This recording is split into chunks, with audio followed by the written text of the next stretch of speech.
Bonjour chères étudiantes et chers étudiants. Alors pour le cas où vous êtes comme moi et vous aimez bien de l'audio, je fais une petite vidéo pour faire un petit récapitulatif des points importants du chapitre sur la narration. Alors on y va. Donc déjà, vous vous souvenez, on a vu les histoires de référence, donc spécifiques, non spécifiques, génériques. Ce qu'il faut retenir dans la narration, et que vous savez bien sûr déjà, c'est qu'on va avoir recours à une référence spécifique. Ce qui est logique puisque on raconte une histoire, celle d'un personnage précis. Donc par exemple, Candide de Voltaire raconte l'histoire de Candide. Le Petit Prince raconte l'histoire de... Voilà.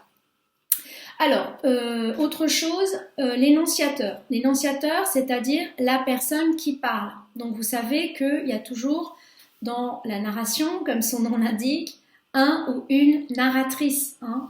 Ça peut être une narratrice, ça peut être un narrateur. En tout cas, dans Le Petit Prince, le narrateur est un pilote qui se préparait à essayer de réussir seul une réparation difficile. Donc, quand il raconte l'histoire, elle a déjà eu lieu. Elle n'est plus, ce n'est pas un événement contemporain de son discours. C'est malheureusement le Petit Prince n'est déjà plus là et il raconte l'histoire pour réchauffer son cœur. Alors, c'est donc un passé coupé du présent et c'est important de le retenir parce que c'est précisément ce trait caractéristique qui distingue la narration du témoignage. Autre chose, on raconte l'histoire d'une personne, donc Candide raconte l'histoire de Candide et le narrateur c'est celui qui raconte cette histoire, donc un personnage qui raconte à la troisième personne. C'est la même chose dans Le Petit Prince. Alors, vous allez me dire, oui, mais on peut aussi raconter sa propre histoire. Effectivement, c'est ce que fait Jean-Jacques Rousseau dans Les Confessions. Je forme une entreprise qui n'eut jamais d'exemple et qui n'aura point d'imitateur, toujours très modeste, ce cher Jean-Jacques. Donc voilà, il raconte sa vie avec la première personne du singulier. Donc justement, c'est la caractéristique des autobiographies, c'est que le narrateur et le personnage sont principales, sont une seule et même personne. Voilà. Et on pourrait même dire que la caractéristique des autobiographies, c'est que le narrateur, le personnage principal et l'auteur sont la même personne. Voilà. Alors maintenant, on va s'intéresser aux types de procès. Alors les types de procès dans une narration, c'est des procès qui sont bornés. C'est donc des procès téliques. On trouve rarement des états. Pourquoi ? Parce que les états, ils semblaient, ils paraissaient, ils étaient, on va les trouver dans les descriptions évidemment, d'accord ? Alors on va trouver aussi des groupes prépositionnels et des propositions subordonnées circonstancielles de temps pour enchaîner le récit, puisqu'on a vu que la narration avait une progression chronologique. Donc, that morning, after, before.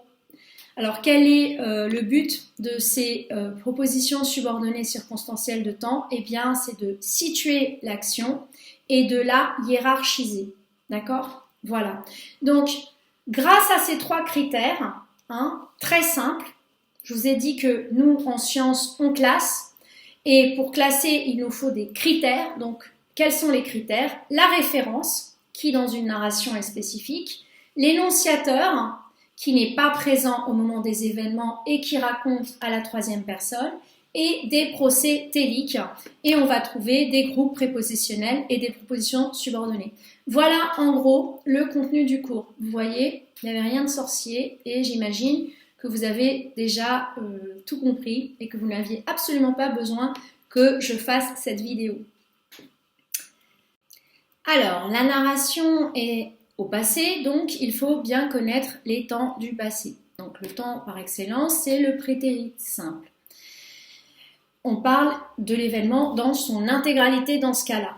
C'est pas le début, c'est pas le milieu, c'est pas la fin, c'est l'intégralité de l'événement.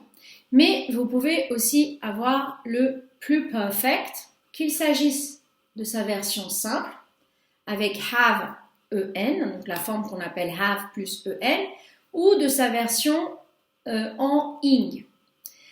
Alors, quand on utilise le pluperfect, c'est pour repérer un événement par rapport au moment présent. Soit avec une continuité dans le passé, avec for et since, soit une activité antérieure au T1. Alors, exemple, continuité dans le passé. She was carefully embroidering a lace handkerchief as she had been doing for 6 weeks or since May. Voilà. Donc, elle était en train de broder un mouchoir en dentelle comme elle le faisait depuis 6 semaines ou depuis le mois de mai ou comme elle l'avait fait depuis 6 semaines et le mois de mai. Alors, activité antérieure à T1. He had given me some sort of dress, but I had been making too much of a noise, so I didn't have time to write it down. Voilà. Donc là, il n'y a pas de circonstance de temps. Simplement, on situe l'action par rapport au T1. Alors maintenant, parlons des circonstants. Eh bien, on va employer les circonstants de durée, comme for et since, dont on a déjà parlé. When I visited him, he had been sick for 2 days, or when I visited him, he had been sick since Monday. Ou on peut employer des circonstants de temps spécifiques, comme by et in. Alors, voici une phrase avec by et avec in. Alors, on aurait pu mettre in November 2015, John had the rebels back to the wall. He had recaptured Rochester Castle, which had been surrendered to them in September and was poised to strike at London. On aurait tout à fait pu mettre in. Mais quelle est la valeur ajoutée de by par rapport à in? Eh bien, c'est de mettre en valeur cette date. C'est de dire qu'il y a une fin et un début. Voilà. By November 2015, John had the rebels back to the wall. He had recaptured Rochester Castle, which had been surrendered to them in September, and was poised to strike at London.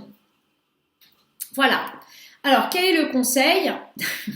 Eh bien, c'est de bien connaître vos verbes irréguliers, parce que la narration, c'est un temps au passé, donc il faut savoir connaître les verbes irréguliers. Évidemment, déjà, vous pouvez les connaître de manière théorique, donc en faisant par exemple un rap des verbes. Moi, c'est ce que je fais pour les verbes allemands. Wake, woke, woken, par exemple, ou rise, rose, risen. Voilà, vous faites un rap, vous les enregistrez sur votre téléphone et quand vous marchez, vous les écoutez en boucle jusqu'à ce que ça devienne automatique. Voilà.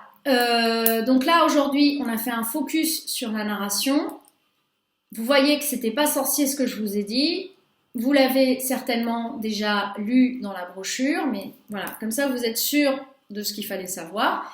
Maintenant, ce qu'il faut faire, c'est mettre en pratique. Donc, faire les exercices et apprendre en faisant des exercices. Je voudrais vous raconter des histoires selon lesquelles c'est possible autrement. Non, d'abord, faites les exercices et maîtrisez-les, répétez-les jusqu'à les réussir. Souvenez-vous que votre prof fait ces exercices de Swahili 9 fois. Mes exercices de lituanien, je ne veux même pas me souvenir, c'était il y a trop longtemps. Et c'est comme ça qu'on apprend une langue, c'est en répétant, en se trompant. Voilà. Souvenez-vous que nous avons vu les caractéristiques globales de la narration dans le cours précédent. Donc, au sujet de la structure, fixe ou pas, au sujet de la progression, chronologique en l'occurrence, et au sujet de sa fonction pragmatique, donc divertir, par exemple. Voilà, je vous souhaite une très belle semaine et j'espère vous voir vendredi ou samedi. Faites vos exercices, faites comme moi. À très bientôt. Au revoir.